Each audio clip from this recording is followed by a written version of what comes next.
নমস্কার বন্ধুরা, আমার আরেকটি ব্লগে আপনাদের সকলকে স্বাগত। আশা করছি আপনারা সকলে ভালো আছেন। আজ দেখুন কি সুন্দর একটি রেসিপি নিয়ে এসেছি আপনাদের জন্য। আজ আমি বাড়িতেই বানিয়ে নেব একদম বেকারি স্টাইলে বিস্কিট, একদম নোনতা বিস্কিট যেটাকে আমরা বলি সেটাই। চলুন তাহলে শুরু করি। প্রথমে আমরা বোলের মধ্যে 1 চামচ মতন এখানে ঘি নিয়ে নিয়েছি। আমার এই চামচটা কিন্তু 1/3 কাপের সমান। তারপরে যতটা আমরা ঘি নিয়েছিলাম সেই ইসের মধ্যেই, চামচের মধ্যেই কিন্তু আমি অতটা পরিমাণে আমি চিনির গুঁড়ো নিয়ে নিয়েছি। নিয়ে এবার ভালো করে এটাকে ফেটিয়ে নেব। একদম যখন এটা ক্রিমি হয়ে আসবে তখন মনে করব না আমাদের ফ্যাটানোটা হয়ে গেছে। এরপরে একটি ছাঁকনি নিয়ে তারপরে ওর মধ্যে দিয়ে দিলাম আমি এখানে আটা, 2 চামচ বেসন, আর দিয়ে দিয়েছি এখানে 2 চামচ মতন দুধের গুঁড়ো। আমি কিন্তু এখানে আটা নিয়ে করেছি। আপনারা এই বেসনটা যে আমি দিলাম সেই বেসনটা কিন্তু একদম অপশনাল, আপনারা না দিলেও পারেন।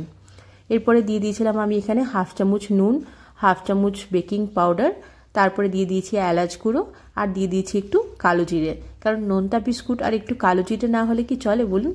তারপরে দেখলাম আমি ঘিটা একটু বেশ পরিমাণে ভালোই হচ্ছিল, তার জন্য আমি একটু আটা আবার অ্যাড করে দিয়েছিলাম।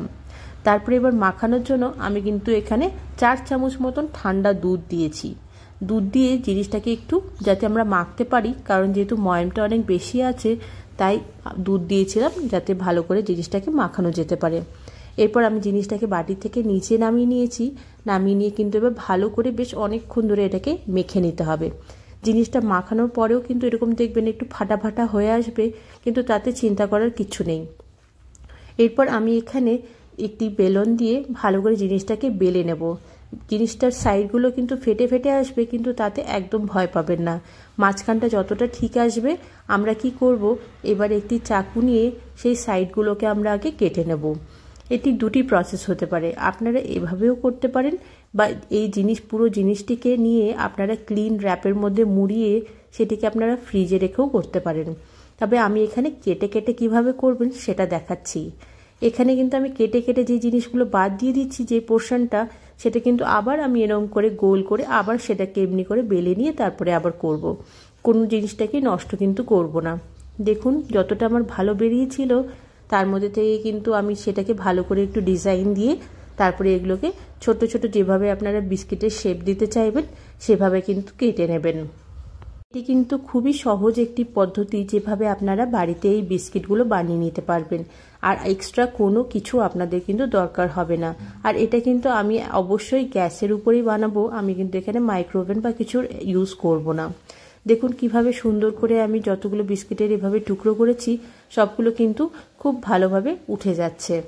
এবার সবগুলোকে আমি প্লেটের মধ্যে করে সাজিয়ে নিয়েছি। যেভাবে ঠিক আমি গ্যাসের উপরে এটাকে রাখবো সেভাবে আমি সাজিয়ে নিয়েছিলাম। তারপরে গ্যাসের উপরে আমি এখানে নুন দিয়ে দিয়েছি, যেই নুন আমি সবসময় ইউজ করি কেক বানানোর জন্য।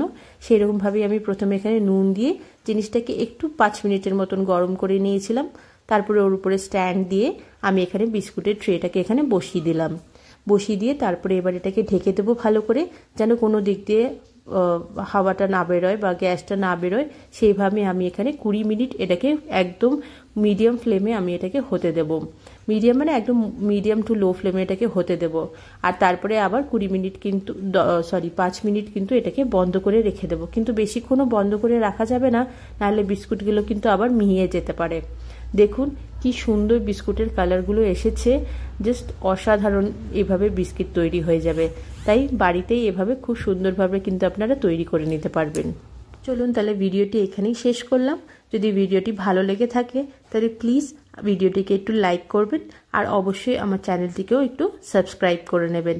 আর আমাকে কমেন্ট সেকশনেও জানাবেন যে আপনাদের এই ভিডিওটি কেমন লাগলো। আশা করছি সকলে আমার পাশে থাকবেন। অসংখ্য ধন্যবাদ।